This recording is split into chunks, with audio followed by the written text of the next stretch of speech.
agradecer a Deus pela oportunidade de estarmos aqui reunidos, mais uma vez, através dos aparelhos eletrônicos aí, de uma maneira online. Então, vamos agradecer a Deus e vamos, por um instante, fechando os nossos olhos, acalmando os nossos corações, aliviando os nossos pensamentos. E vamos elevando o nosso pensamento a Deus, nosso Pai, ao Mestre Jesus, e a todos os amigos queridos dessa casinha bendita, porque mentalmente nós estamos lá naquela casinha. Vamos por um instante, imaginando cada um de nós sentados lá, para que possamos receber a energia necessária, para que possamos pedir para aqueles amigos queridos possam envolver a Cláudia para o comentário da noite, e que esse comentário seja simples, leve, carinhoso. Mais uma vez, um comentário, o Evangelho de Jesus, para que possamos aumentar os nossos conhecimentos através das palavras da Cláudia hoje, e que esse comentário que possamos colocar no nosso dia a dia, de maneira também fácil, simples, por mais que seja ainda para os nossos dia a dia, um sentimento ainda com um pouquinho de dificuldade. Mas unidos e com alegrias, nós vamos, cada dia a mais de nossas vidas, nos melhorando. E obrigada a esses amigos queridos que nos prepararam durante todo o dia para receber a mensagem de hoje. E envolvidos com esses amigos queridos, nós agradecemos mais uma vez pela oportunidade de estarmos aqui reunidos com saúde, vontade e alegria em nossos corações. Graças a Deus e graças a Jesus.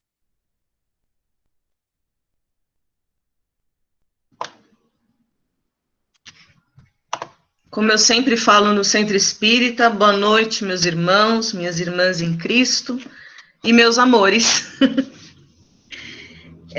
Hoje nos coube fazer o comentário do Evangelho segundo o Espiritismo, capítulo 10. Bem-aventurados os que são misericordiosos, é a instrução dos Espíritos que fala do perdão das ofensas. É interessante que esse capítulo começa com a frase: quantas vezes perdoarei a meu irmão? Perdoar-lhes-ei, não 7 vezes, mas 70 vezes 7.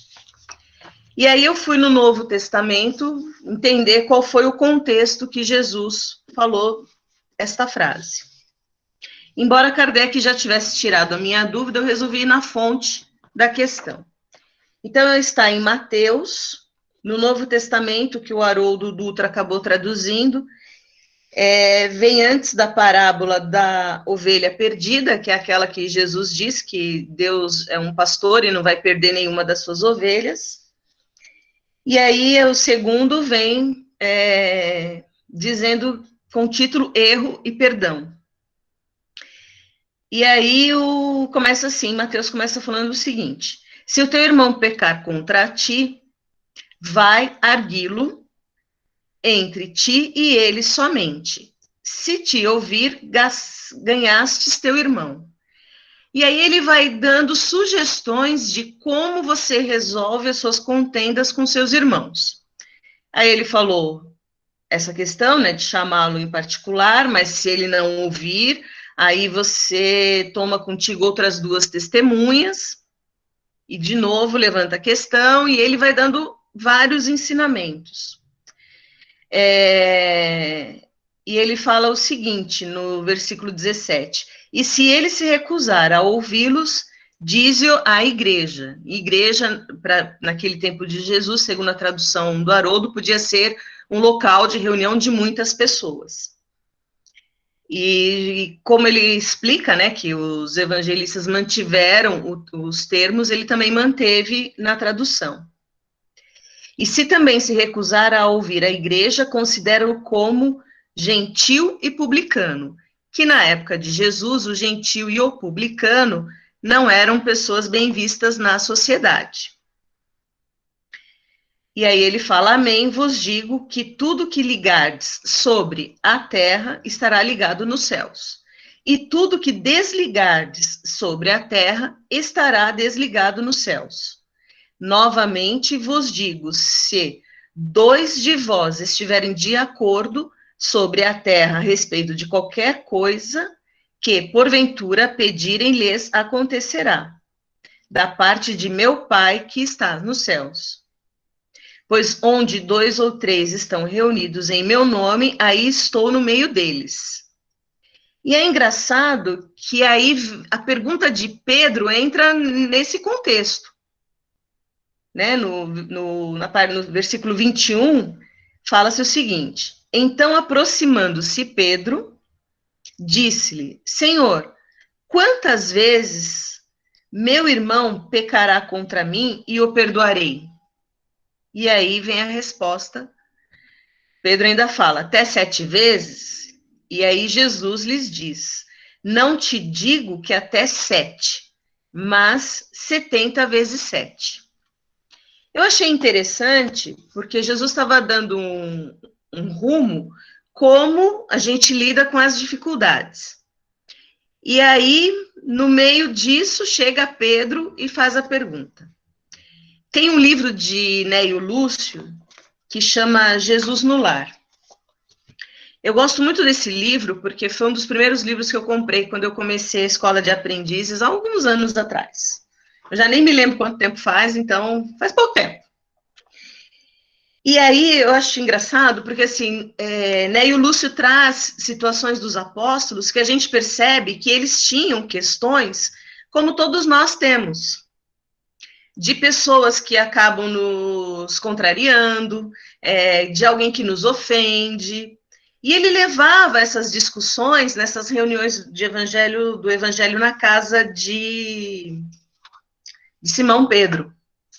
Uma das lições, a 35, fala a necessidade de entendimento. E aí ele conta que um dos companheiros trazia ao culto do evangélico enorme expressão de abatimento. Ante as indagações fraternas do Senhor, esclareceu que fora rudemente tratado na via pública.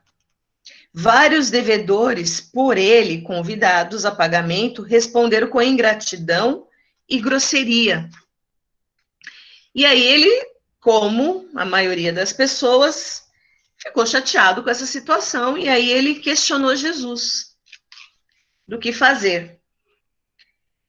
E Jesus fala o seguinte, um grande explicador dos trechos de Job possuía singulares disposições para os serviços da compreensão e da bondade, e talvez por isso organizou uma escola em que pontificava com indiscutível sabedoria.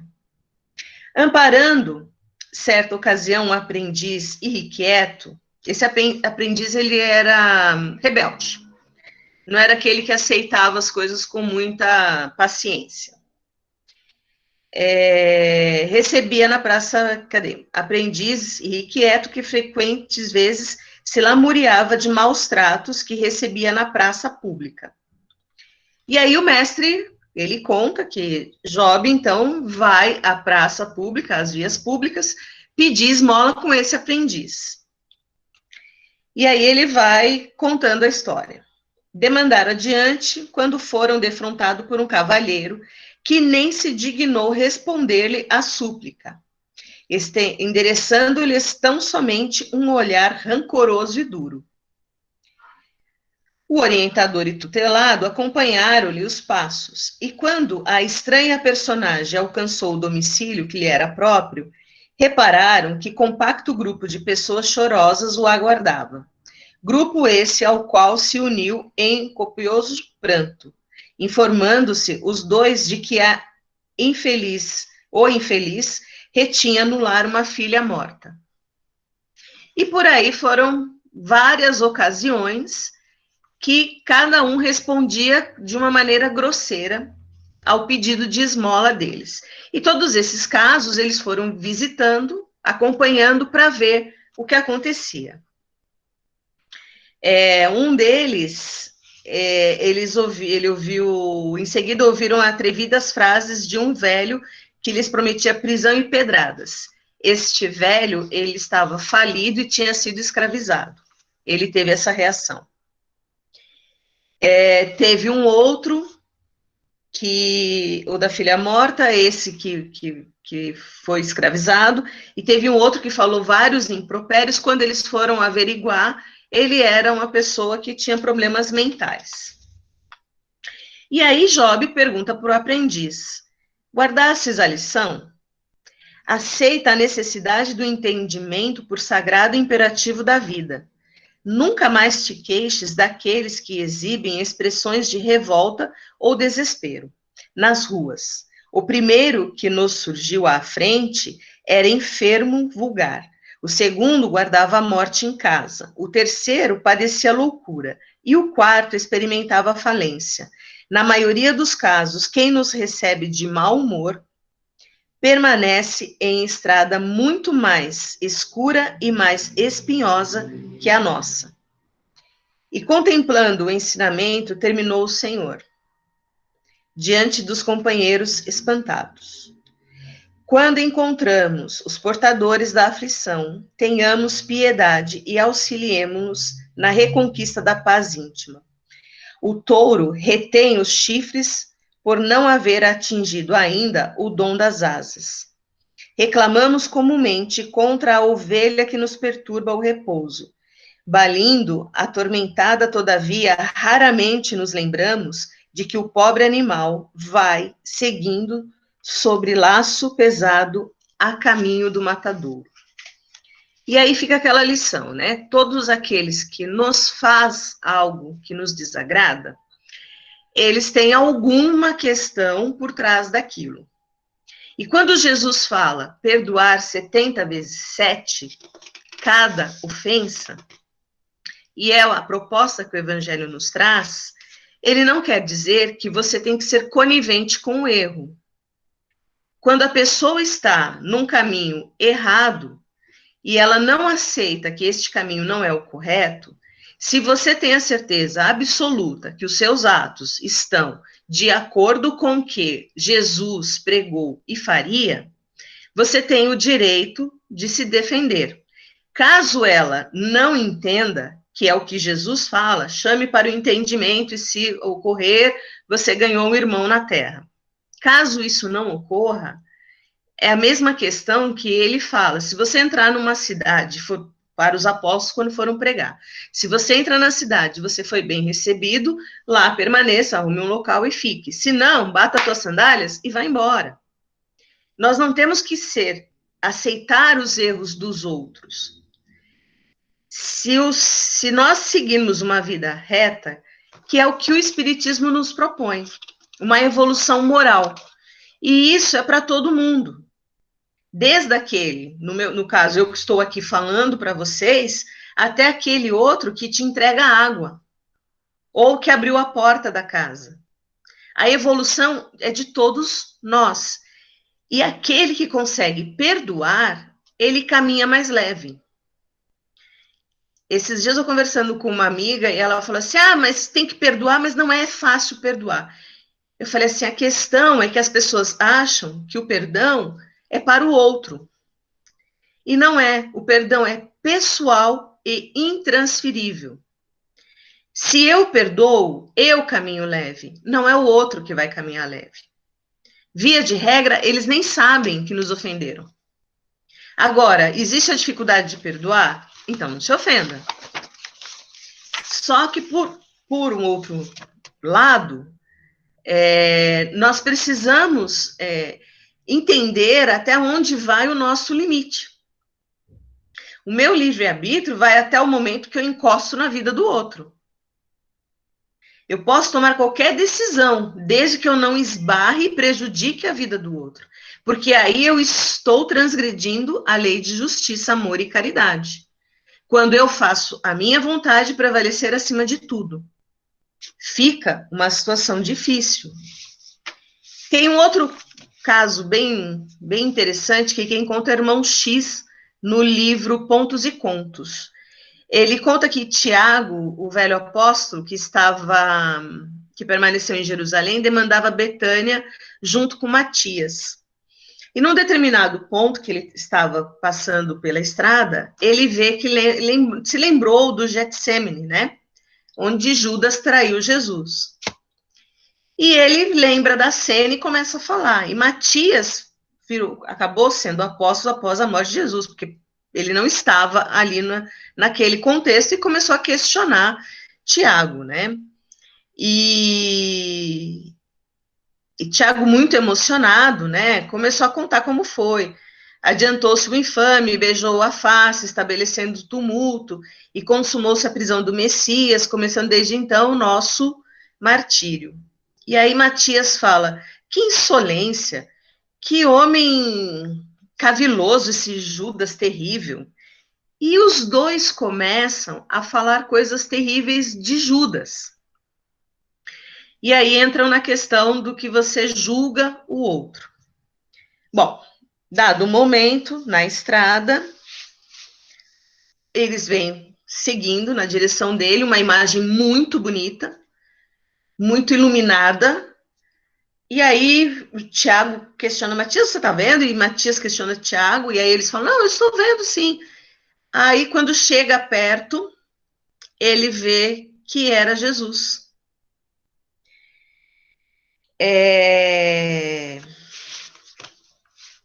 E quando eles se emocionam, né, começam a chorar, porque assim, a imagem do mestre, deduzo eu, emana tanto amor, que até o mais bruto fica dócil. E aí eles começam a se emocionar, e Tiago fala, é o Senhor. Aproximou-se Jesus com a majestosa beleza de espiritualidade sublime e parou por instantes ao lado dos companheiros. Contemplou-os compassivamente, como mestre afetuoso, junto os dois aprendizes humildes. Matias chorava sem força para erguer os olhos. Tiago, em pranto, ousou fixá-lo e rogou: Senhor, abençoai-nos. Jesus estendeu a destra em sinal de amor e nada disse. O velho Galileu considerou: Senhor, podemos voltar para Jerusalém a fim de receber a vossa vontade e cumpri-la. E Jesus responde: Não, Tiago, não vou agora. Sigo em missão de auxílio a Judas.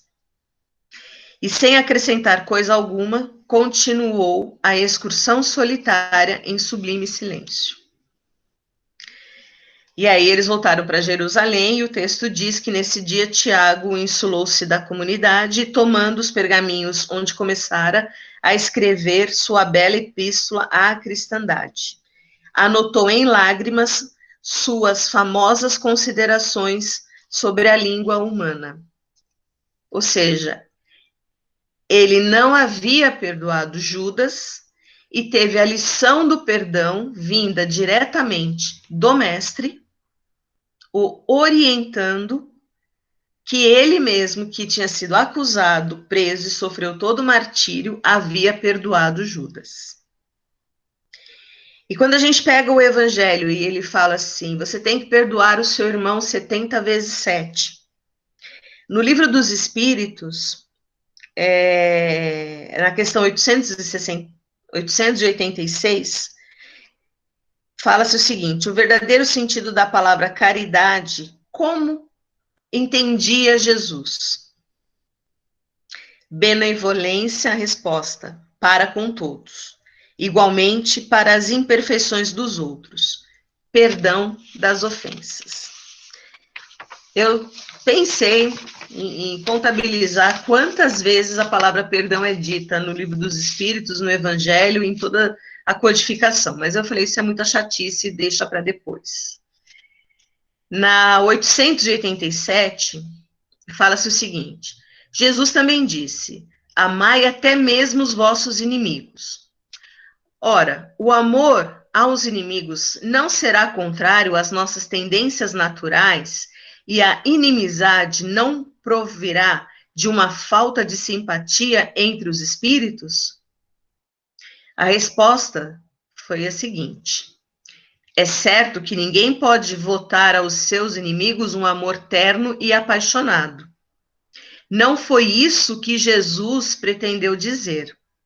Amar os inimigos é perdoar-lhes, eles retribuir o mal com o bem. Aquele que assim procede se torna superior aos seus inimigos, ao passo que abaixo deles se coloca quem procura tomar vingança. E até no Evangelho não disse que Jesus falou: olha, você tem que perdoar 70 vezes 7, chamar o inimigo para morar na sua casa e dar para ele todo o amor e atenção. Nós temos que perdoar. E o Livro dos Espíritos diz: não adianta você querer dar a mesma afeição. Você tem que desconsiderar a ofensa e não carregar dentro de você essa mágoa. Como eu disse no início, o perdão é para quem perdoa. Ele é pessoal e intransferível. E tem um trecho mais à frente, de São Vicente de Paulo, na questão 889, que ele fala o seguinte: não há homens que se veem condenados a mendigar por culpa sua, sem dúvida, mas uma boa educação moral lhes houvera ensinado a praticar a lei de Deus, não teria caído nos excessos causados da sua perdição. Ou seja, o Espiritismo nos dá ferramentas para que a gente desenvolva a nossa capacidade moral para que tenhamos uma conduta melhor. A partir do momento que nós negligenciamos isso, nós estamos seguindo a contramão daquilo que aprendemos. Então, quando eu falo vou perdoar, eu estou me desligando da situação. Eu estou ressignificando o que aconteceu. Eu estou tirando de mim um peso que eu poderia carregar por séculos e milênios. Tem na Revista Espírita, de 1862, agosto, tem uma questão que fala do valor da prece. E aí vem um espírito que começa a dar comunicação e fala que teve inveja, que acabou roubando o marido da pessoa, que pediu perdão e pedir as preces que aquela pessoa poderia fazer por ela em sinal de perdão. E aí na revista fala o seguinte: ora, sabe-se que o principal efeito da prece é agir sobre o moral do espírito, tanto para acalmá-lo quanto para conduzi-lo ao bem. Trazendo ao bem, ele apressa a clemência do juiz supremo, que sempre perdoa o pecador arrependido. E aí, mais à frente, né, tem essa discussão, depois questionam por que ela queria a prece do encarnado, porque os espíritos sempre pedem as preces dos encarnados, se os espíritos evoluídos também não oravam. E aí, Santo Agostinho dá essa resposta. Mas o que a gente pode entender é o seguinte: toda vez que eu oro, e principalmente quando eu oro para o meu inimigo, eu começo a fazer um exercício de mudar o que eu sinto por ele. E a partir do momento que eu começo a desejar que ele melhore, que ele evolua, nós acabamos, mesmo que tenhamos cometido também uma falta, porque nós não somos, nenhum de nós somos santos, as nossas asas ficarão para a próxima encarnação, nós criamos uma atmosfera, uma psicoesfera entre aquele que me causou o dano e eu que estou querendo exercer o perdão, de amor. E aí, como disse, se eu não estou enganada, Pedro, o amor cobre a multidão de pecados. Então, perdoar é exercitar o amor. Tarefa essa que todos nós temos a todos os dias que fazer um pouquinho mais. Porque hoje, a situação em que vivemos, a nossa terra precisa muito mais de amor, de compaixão, de acolhimento, do que de raiva, de rancor, de palavras difíceis, de atitudes que não condiz com o que o Mestre Jesus nos deixou. Essa era a fala de hoje, que o Mestre Jesus envolva a todos, com a graça de Deus. Muito bom, Cláudia, seu comentário, que possamos refletir sobre ele neste final de semana. A gratidão pela presença de todos, esse momento especial das nossas sextas-feiras.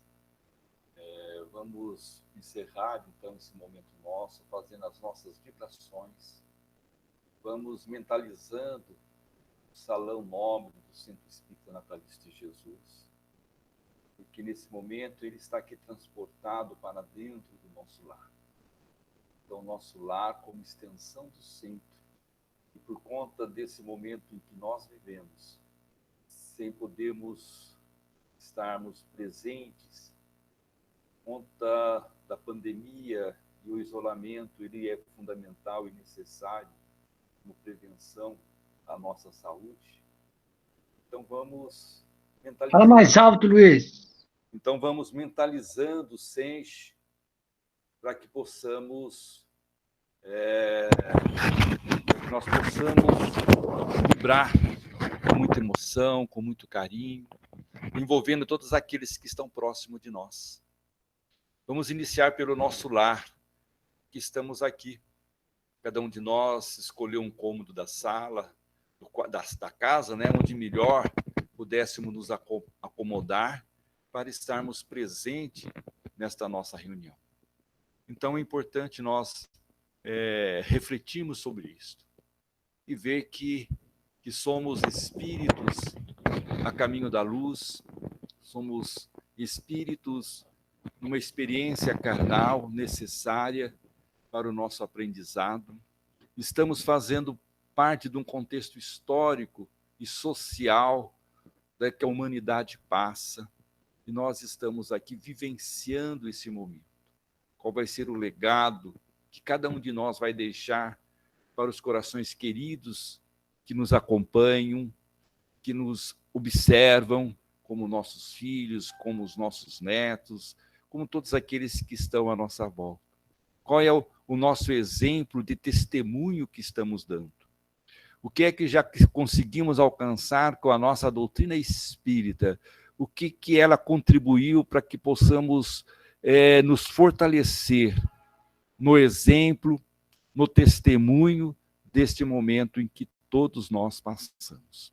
Então vamos rogar aos benfeitores queridos da espiritualidade maior, vamos rogar, né, a esses amigos queridos do Natalício de Jesus, essa equipe espiritual que nos envolve carinhosamente, que nos assiste, que possamos estar estendendo as nossas vibrações a todos os lares, aos lares das famílias acolhidas pela nossa casa, né? Nós temos o grupo de gestantes, nós temos o grupo das famílias que não são gestantes, mas que também recebem o seu apoio nesse momento em que estão isoladas também, rogando pelos voluntários da nossa casa, principalmente aqueles mais jovens, né, que estão aí fazendo esta parte, né, com bastante dinamismo, visitando essas famílias mensalmente. Então, que essa equipe possa estar sendo envolvida e amparada também. A todos aqueles que no anonimato têm nos chamados, né, fazendo aí a sua contribuição, o seu apoio. Então, a gente vê que nós somos administradores desta casa querida, não só dos bens materiais, mas, sobretudo, dos bens espirituais, porque nós somos muito agraciados pela misericórdia e bondade de Deus. Vamos rogar também as vibrações para os hospitais, para a nossa Santa Casa, para, né, os hospitais de campanha, para as clínicas, para, né, os laboratórios, para os campos de pesquisas. Vamos envolver todos esses profissionais da área da saúde, né? Principalmente aqueles que trabalham, né, no campo de apoio direto, na recepção, aqueles que fazem as limpezas. Então, nós temos aí uma equipe imensa, né, que estão trabalhando, né, para que este vírus, né, seja, né, que já foi identificado, mas que tenha o antídoto, que tenha a vacina necessária. Vamos rogar por todos esses nossos irmãos. Vamos rogar por aqueles em que foram vitimados, né, pelo Covid-19 e que partiram para a pátria espiritual. Que o seu acolhimento pela equipe querida possa estar envolvendo-os carinhosamente, levando conforto aos familiares que sentem, porque nós sentimos, né? Embora sejamos espíritos encarnados, embora nós como espíritas temos um pouquinho de compreensão, mas na hora da partida de um coração querido, que passou 10, 20, 30, 40, 60, até mais de anos ao nosso lado, essa separação não é fácil. Choramos sim. Então, que vamos envolver essas famílias, todos eles, para que sejam envolvidos e amparados na sua misericórdia, Senhor. Abençoe-nos mais uma vez, Senhor. Abençoe o nosso lar mais uma vez, Senhor, porque estamos aqui, né, aprendendo a exercitar a tolerância, a paciência, a mantermos-nos calmos e tranquilos, né? Aproveitar para aperfeiçoar o nosso diálogo, né? Porque estamos frente a uma tecnologia que muitas vezes nos isolamos, frente às telas, dos WhatsApps, né, do Facebook, mas que nós possamos ter um olhar para aquele coração querido que está dentro do nosso lar. Um sorriso, né? Porque dentro de casa eu posso dar um abraço, por que não? Vamos nos abraçar como se estivesse abraçando a todos aqueles que fazem parte da nossa vida nos diversos momentos em que vivemos socialmente, principalmente dentro da nossa casinha, como carinhosamente chamamos o nosso Centro Espírita Natalício de Jesus.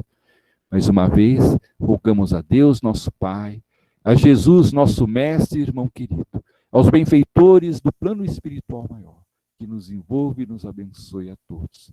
Que cada um de nós, espiritualmente, possamos estar recebendo a bênção do paz.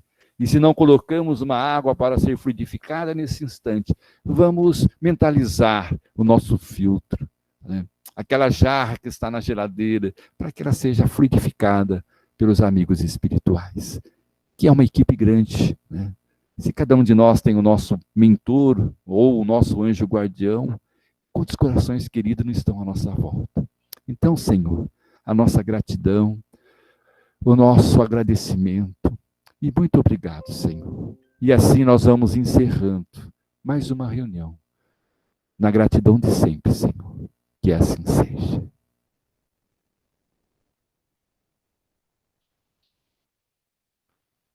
Se alguém quiser falar alguma coisa, quiser se manifestar, fique à vontade. Muito bom. Estava muito bom. Muito bom. Obrigada, Cláudia. Obrigada, Luiz. Vocês conseguem sentir vibração, energia em seus lares nesses momentos? Bastante. Como se a gente estivesse dentro do centro. Verdade.